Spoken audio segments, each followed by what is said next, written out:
Ambe Steels, J Bancha, Diko Bancha. Pentagon International College, Tinkune, Kathmandu, where excellence prevails. Real, Jamghar jahan real party pack tyahan. Proud to be associated with Kantipur News. Good afternoon, I'm Samriddhi Kesi and these are the headlines of the hour. Newly appointed Minister for Federal Affairs and General Administration Bhagawati Neupane is set to take oath of office and secrecy today. Plans to assume office following the oath. Commercial banks lower deposit interest rates following Nepal Rashtra Bank's announcement of monetary policy. Average interest rates dropped to 5.70%. At least 61 Palestinians killed in Gaza due to Israeli attacks in the last 24 hours. United Nations warns of growing rate of child malnutrition. And Nepal secures its second win in the SAF Under-20 Women's Championship Football, defeats Sri Lanka by 7-0.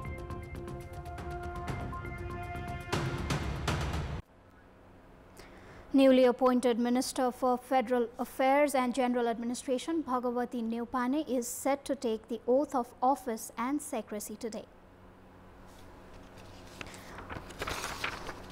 Neupane is a member of National Assembly representing the CP and UML. On the recommendation of Prime Minister KP Sharma Oli, President Ramchandra Paudel appointed Neupane as a minister. She will take this oath this afternoon and assume office on the same day.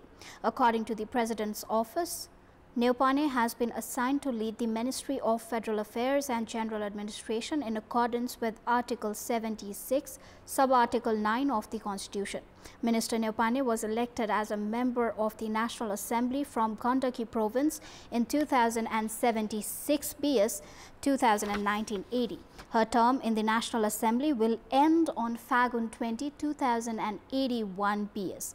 As per the constitutional provision, one can serve as a minister for up to 6 months without being the member of the parliament. Neupane was appointed as the new minister after former Minister of Federal Affairs and General Administration Rajkumar Gupta resigned from his position. Now moving on, after the Nepal Rashtra Bank announced a monetary policy that reduces interest rates on deposits, commercial banks have also lowered their deposit interest rates. Out of the 20 commercial banks, 14 have reduced interest rates for the month of Shravan compared to Nepali month of Ashad, while 4 have kept them unchanged and 2 have increased them. Following the Nepal Rashtra Bank's decision to lower all rates within the interest rate corridor, banks have concluded to reduce their interest rates as well. The decline in deposit interest rates in Shravan indicates that loan interest rates may become even cheaper in the coming days. While deposit interest rates fluctuate monthly, loan interest rates are determined based on the average interest rate over 3 months. In the Nepali month of Ashad, the average interest rate on fixed deposits stood at 5.90%, which has now dropped by 0.20% to 5.70%. Now, a team from the Commission for the Investigation of Abuse of Authority (CIAA) has taken into custody the head of the Land Reform and Land Revenue Office, Kumar Acharya in Bhaktapur, along with Office Assistant Tikaram Raut for accepting bribes. An amount of 2.45 million rupees was also recovered from Raut. Raut was caught red-handed at the office on Tuesday while accepting the bribe, allegedly taken to settle the land ownership case related to a tenant named Thal Singh, involving the office head as well. 2 mobile devices were seized from Acharya and 1 from Raut. According to the CIAA, the bribe was taken with the intention of issuing land ownership documents in the name of the tenant by altering the land records of 14 Ropani and 4 Ana located in Changunarayan municipality of Bhaktapur.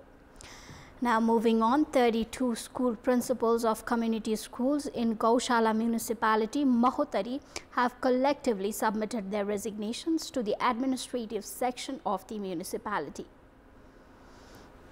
Principal Gopal Mahato explained that the resignations were a result of financial difficulties as the municipality's office failed to release essential funds even at the end of the fiscal year. Due to this, the schools were unable to operate smoothly.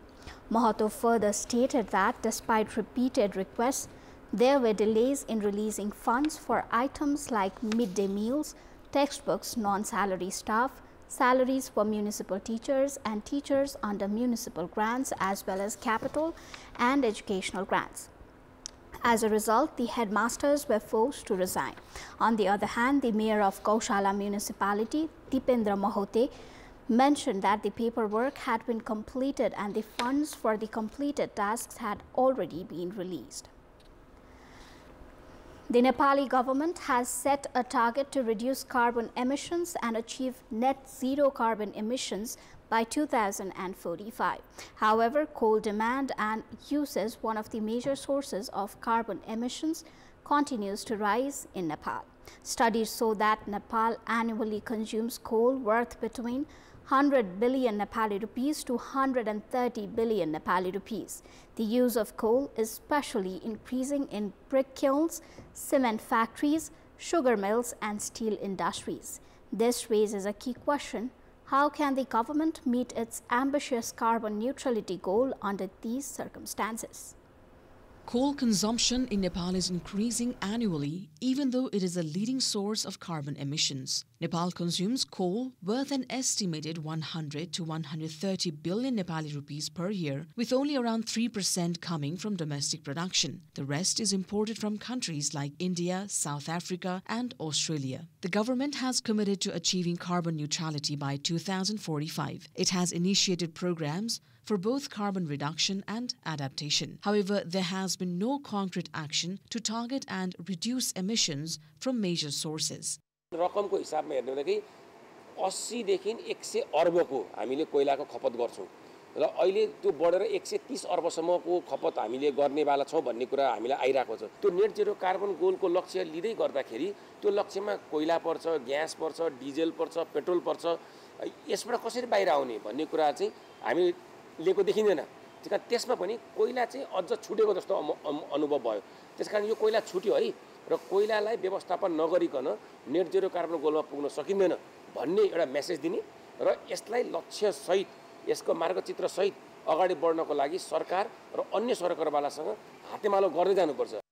In Nepal, primary sources of carbon emissions include vehicular and construction emissions, fossil fuel consumption, agriculture, livestock, deforestation, wildfires, and solid waste mismanagement. Industrial processes and fossil fuel use contribute about 25 to 30% of the total emissions. In response, Kathmandu University and the NGO Saath Saath Foundation have launched the Nepal Coal Phase-Out Program.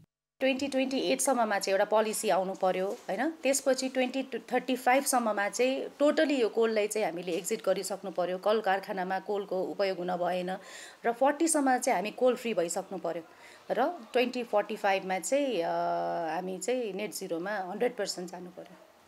त्यो चाहिँ हाम्रो target हो। Coal is one of the most polluting fossil fuels, emitting not just carbon dioxide but also black carbon, a highly potent greenhouse pollutant. The government has already committed to net zero carbon emissions by 2045 in its nationally determined contributions and has reiterated this pledge in various national and international forums. Government officials claim that policies and legislation are being developed to meet these climate goals through emission reduction and adaptation efforts. हामीले 45 सम्म zero emission गर्नलाई के गर्ने भन्ने कुरा NDC ले चाहिँ विभिन्न इम्प्लिमेन्टेड प्लान पनि हामीले बनाएको अवस्था पनि छ, हाम्रो प्रोसेसिङमा पनि छ। त्यो प्रोसेसमा हाम्रो नीतिगत चाहिँ केही व्यवस्था पनि हुन्छ।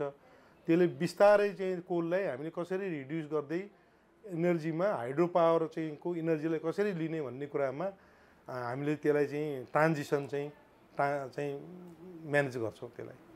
At COP26 Climate Summit, Nepal was one of 190 countries that signed the Coal Phase-Out Declaration. In line with that, Western nations have shifted toward renewable energy sources. For instance, London now meets its energy needs entirely through electricity and solar power. However, China and India, who did not sign the agreement at the time, continue to heavily rely on coal, and Nepal has also failed to phase out coal, increasing the threat of climate change impacts.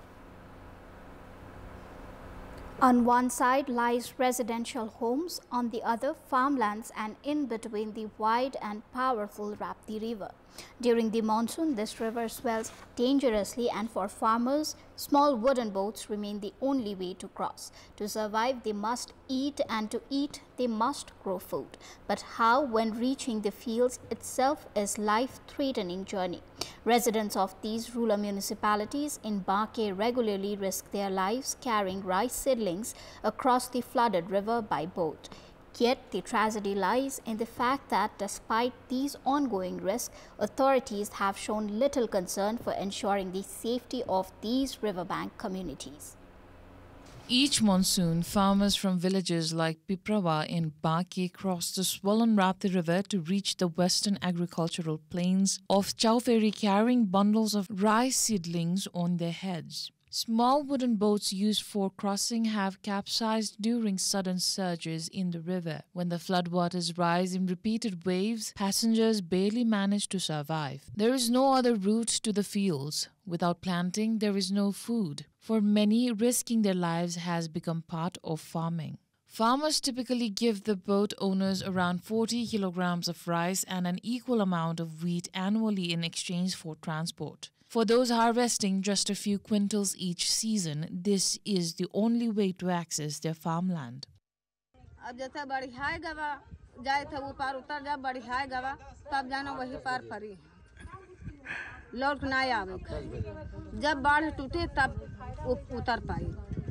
Bihar हो देखो लिए जाते हैं, इनके बच्चे भी हैं, ये माता बहना लोग ये जाते हैं खेत बैठावे, बहुत जने अपने खेत बैठावे जाते हैं, बहुत जने ये मजदूरी पर जाते हैं। अब ये खेत बैठावे तो जाते हैं और नदी में अगर बाढ़ हो जाए या कोनो गारंटी नहीं है कि ना वह पार जाई कि न जाई, बिचन में रह जाए, खतरा हो जाए।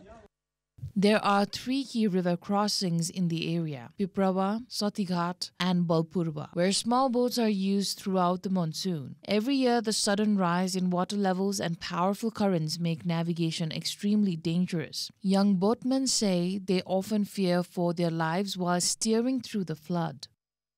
मरेको मान्छे बचेको मै नदीमा नाउ पल्टिँदैन जस्तो लहरा मार्छ नि समुद्रको त्यस्तै लहरा बाढीमा मार्छ डुङ्गा हलाउँछ पल्टिहाल्छ पल्टिँदा हुन्छ के सपोज त्यो के भन्छन् सेफ्टी पनि हुनु आफूसँग जति सक्ने नत्र बगेर जाने. Some boat operators have been working at these crossings for over a decade. On the Nepali month of Ashar, during one such rescue, an experienced boatman lost the very vessel he had been using for years when it was swept away while saving 8 stranded villagers. आज 3 दिन भएको त्यो जोखिममा परिरहेका थियौं न के jacket socket केही थिएन 8 जना परेका थियौं जोखिममा. Locals still recall the devastating flood in the Nepali year of 2044 when nearly 100 people were killed after boats capsized at this same location. Only 2 boatmen survived. Since then, residents have continued to demand the construction of a bridge to ensure safe and reliable passage. Farinda केर पिपराहवा केर देवपुरा केर झगड़िया केर इमा 100 आदमी 150-200 आदमी रहे तिमा 100 आदमी खत्म हो गए पूरे जान से खत्म. हाँ पूरे जान से खत्म हो गए एक घर के 4 5 6 आदमी खत्म हो गए. हमसे नदी बाढ़ रहा है जावा जात रहा हुई पारी में घर का ना एकदम डूबे लाग है तो हमसे बहुत मुश्किल से बचागा. यहाँ तो एकदम यहाँ पुल के जरूरी है सर कि बाढ़ ही आ जाता है तो बहुत खतरा रहता है. यहाँ पे बहुत जरूरी से पुल होना चाहिए. Crossing the Rapti River in small boats during peak monsoon is a high-risk journey. Without a secure transportation alternative, threat of fatal accidents remains a constant reality for these farming communities. A report by Jay Pandey for Kantipur News. It is time for our segment Public Pulse, where you text us with your opinion. Public Pulse. The question is, what's your take on government's decision of removing cable crossings not being implemented despite the lapse of 10 years? Option A, playing with people's lives. Option B, feeble implementation. Option C, geographical sensitivity. And option D, prefer not to comment. Visit www.kantipurtv.com or www.ekantipur.com to share your opinion with us. Welcome back. The Western Main Canal of Sikta Irrigation Project has a design capacity of 50 cexes per second. However, from the main barrage, only around 5.5 cusecs of water is currently flowing into the Western Canal. This limited the flow reaches up to the Sidania branch canal located 31 kilometers downstream. Beyond Sidania, farmers in the Western Command area are still waiting for water to reach their fields. So far, no irrigation has been possible in the far western sections of the project. Less than 3 cusecs of water has reached the Dudua branch canal, located around 4 kilometers west of Sidania branch. Although technicians at the control center claim that water has been released as per farmers' demand, local farmers say the supply remains far below what is needed. The demand for irrigation in the Dudua and Guruwagawa branch canals under the Western Main Canal is high, with large stretches of farmland depending on the flow. However, the limited water released fails to move westward from the crossing that links the Dudua branch to the main canal. The reason is the absence of a siphon system which is required to carry water across this point. रोप्नु पाएदेखि पानी आइरहेछ कुलोबाट पानी आइरहेछ त्यो सुविधा भइरहेछ धान रोप्न पाइयो मकै रोप्न पाइयो सागसब्जी रोप्न पाइयो धेरै फाइदा जब दुआ भन्ने ठाउँ नि रे नहर छ ठुलो नहरले यहाँ सानो नहरलाई खोल्छ अनि सानो नहरबाट फेरि पानी आउँछ त उ तलसम्म पानी पुग्दैन हामीहरुको बिउहरु पनि कुइराछ अनि त्यहाँतिरको किसानहरुले ठुलो पानी छोड्न दिन्न. Clearing this obstruction and operating the canal up to Mankola as per capacity will take at least 3 more years. The Sikta irrigation project has signed a contract worth 1.38 billion Nepali rupees with High Himalayan Ramechhap Sherpa JV to construct the siphon after the monsoon season. Under the plan, a 300-meter link canal will be constructed to provide irrigation to 18,000 hectares of land in the Dudua branch area and 7,081 hectares in the Guruwagawa branch. किसानले चाहिँ निवेदन बुझाउनु पर्ने हुन्छ हाम्रो अफिसमा सिटा सिँचाइमा अनि त्यसपछि उहाँहरुको माग चाहिँ के कति पानी चाहिन्छ त्यो अनुसारले चाहिँ हामी छोड्ने गरेछौं अनि बन्द गर्नु पर्दा फेरि उहाँहरुकै आवश्यक छैन भन्ने उहाँले फोन गरिदिनुहुन्छ त्यो अनुसारले चाहिँ हामी अहिले बन्द गरेछौं. दुरुवा नहरको चाहिँ आधुनिकीकरण गर्ने पुनर्स्थापन गर्ने भनेर हामी अहिले यसमा लागिरहेका छौं. यसको लागि टेन्डर स्वीकृत भएर ठेक्का सम्झौता भएर काम नै सुरु हुने अवस्थामा छ. The old Dudua Canal had a carrying capacity of just 3 cusecs. Under the new plan, this will be increased to 18 cusecs. Around 17,000 hectares of farmland in western Dudua is still waiting for irrigation. In this situation, it is necessary to complete the construction and make the canal functional as early as possible to meet irrigation needs on time. A report by Jay Pandey for Kantipur News. Welcome back. Time for sports update. Sports news. Nepal secured their second win in the SAF Under-20 Women's Championship football by defeating Sri Lanka by 7-0. The match, which started later than scheduled, saw a dominant performance from Nepal. In Nepal's victory, Meena Deuba scored a hat-trick while Purnima Rai added 2 goals. Likewise, Samiksha Magar and Sarita Kumari scored 1 goal each. Nepal took the lead in the 8th minute with a fantastic goal from Meena, who scored from outside the box. 5 minutes later, Samiksha doubled Nepal's lead with a goal after Sri Lankan player failed to clear the ball. In the 42nd minute, Maya Maske's long-range shot was saved by Sri Lanka's goalkeeper but was rebounded and converted by Meena, hitting the post and going into the net. In the injury time of the first half, Purnima Rai scored 2 quick goals, giving Nepal a 5-0 lead at the break. In the 70th minute, Meena completed her hat-trick. In the first minute of injury time, Sarita Kumari scored a free kick from about 25 yards out, sealing 7-0 victory for Nepal. With this win, Nepal has earned 6 points from 3 matches and is in second place in the standings. Bangladesh leads the table with 9 points. Bhutan has 3 points, while Sri Lanka, having suffered their third consecutive loss, remains without any points. Nepal will play Sri Lanka again on Thursday. The tournament is being played in the double round robin format, and the team finishing off the top 4 of the league will be crowned champion. Now moving to international football, English club Liverpool has rejected an initial offer of £58.6 million from German club Bayern Munich for their forward Luis Diaz. Bayern had inquired about Diaz's situation earlier this month, but Liverpool gave a clear response that they are not looking to sell him. The 28-year-old Colombian forward's contract with Liverpool will run until the summer of 2027. The club has valued him at over £87 million, considering him a key part of their plans for the future. Diaz scored 22 goals for both the club and national team last season, including 13 goals in the Premier League. Last season, Liverpool won the league title with a 10-point lead. Recently, both Manchester City and Saudi clubs have also shown interest in Diaz. That is all for the moment. Thank you for watching. Bye for now.